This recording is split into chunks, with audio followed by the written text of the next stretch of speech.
दोस्तों, रमेश सिप्पी ने जब फिल्म डायरेक्शन में कदम रखा तो वो एक पुरजोश नौजवान था। इनके पिता बॉलीवुड के नामवर प्रोड्यूसर डायरेक्टर थे। इनके आशीर्वाद के साथ रमेश सिप्पी ने राजेश खन्ना और शम्मी कपूर के साथ अंदाज फिल्म बनाई जो सुपरहिट रही। फिर इन्होंने सीता और गीता, शोले, शान और सागर जैसी ब्लॉकबस्टर फिल्मों से फिल्म इंडस्ट्री में अपना नाम रोशन किया। इतनी कामयाबी मिलने के बाद भी इनकी शदीद ख्वाहिश थी कि वो दिलीप कुमार को किसी फिल्म में डायरेक्ट करें। दिलीप साहब की बायोग्राफी में इसका इजहार वो कुछ यूँ करते हैं।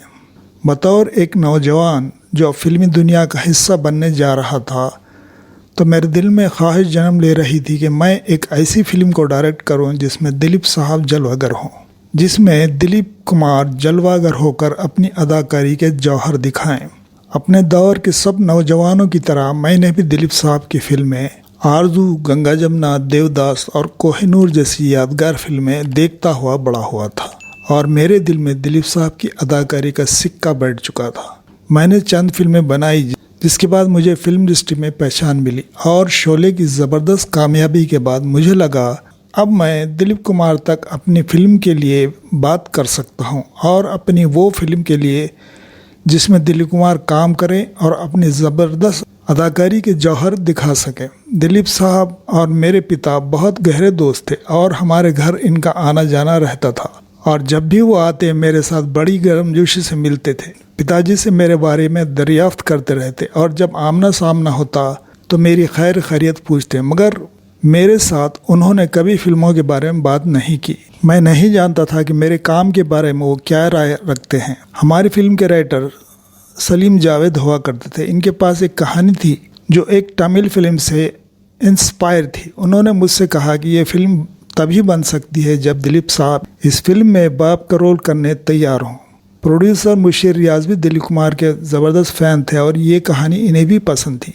उन्होंने ये जिम्मेदारी मुझ पर डाली कि मैं दिलीप साहब से बात करूं। मैंने किसी तरह दिलीप साहब तक रसाई हासिल की और अपनी कहानी के बारे में बात की तो मुझे लगा वो इस कहानी के बारे में पहले से ही जानते थे। हो सकता है सलीम जावेद ने इस कहानी पर इनसे डिस्कस किया हो।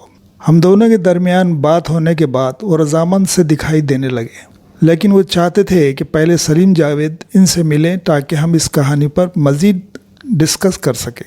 मैं खुशी खुशी घर लौटा और मुझे एहसास हुआ जैसे मैंने दुनिया फतह कर ली हो। मैंने अपना मिशन कामयाबी से सर अंजाम दिया था और मुझे एहसास हुआ कि दिलीप कुमार मेरी काबिलियत पर एतमाद करते थे और मुझे यह हौसला मिला मैं फिल्म डायरेक्ट करने का अहल था। हमने साहब को इन अदाकारों के बारे में बताया जिनको हम फिल्म के कास्ट में लेना चाहते थे।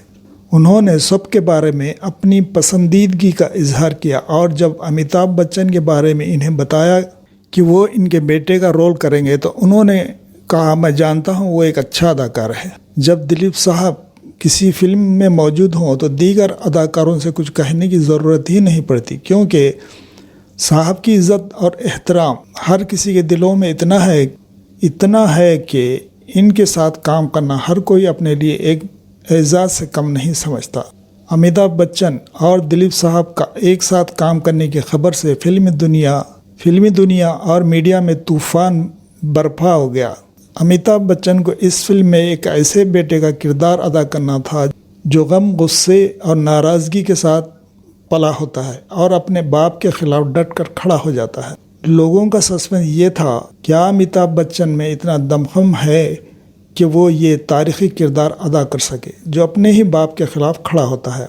मुहूर्त का पहला शॉट जोहू के साहिल समंदर पर फिल्माया जाना था, जिसमें दिलीप साहब और अमिताभ बच्चन को हिस्सा लेना था। वहाँ न सिर्फ हिंदुस्तानी मीडिया बल्कि इंटरनेशनल मीडिया के नुमाइंदे भी मौजूद थे, जो एक अफसानवी अदाकार दिलीप कुमार और एक उभरते हुए सुपरस्टार अमिताभ बच्चन दोनों को अपने कैमरे में एक साथ कैद करने के लिए बेचैन दिखाई दे रहे थे।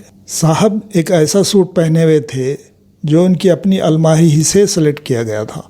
वो जोहू के उस होटल में मौजूद थे जो इनके लिए बुक किया गया था। अमिताभ बच्चन बड़े एहतराम के साथ इनसे मिले और इनके मेकअप के लिए इन्हें मुबारकबाद दी। अपने बहुत से इंटरव्यू में अमिताभ ने एतराफ़ किया था कि मैं शूटिंग से पहले घबराया हुआ था कि वो इस अफसानवी अदाकार के साथ कैमरे के सामने कैसा खड़ा रह सकेगा, जिसको वो अपना आइडियल मानता है और जिनकी इज़्ज़त करता है, जिनसे मोहब्बत करता है। लेकिन जब मैं इसे सीन समझा रहा था वो किसी को महसूस होने नहीं दे रहा था कि वो कितना नर्वस था।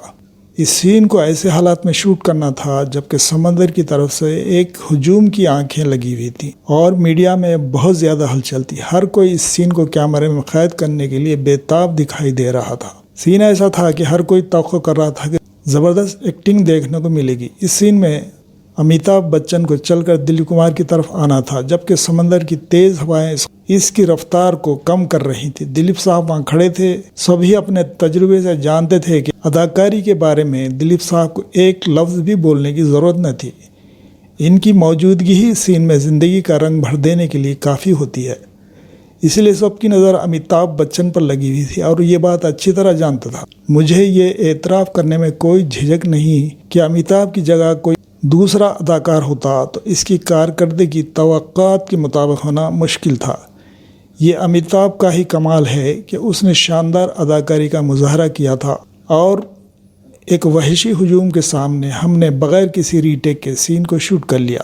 इसके बाद हफ्तों तक इस टॉपिक पर बात होती रही। इस ज़बरदस्त सीन को शूट करने के बाद दिलीप साहब ने कई बार मुझसे अपनी राय का इजहार किया कि उन्होंने अमिताभ बच्चन में अदाकारी के ऐसे जौहर देखे थे कि एक दिन ऐसा भी आएगा जब वो इंडस्ट्री पर राज करेगा।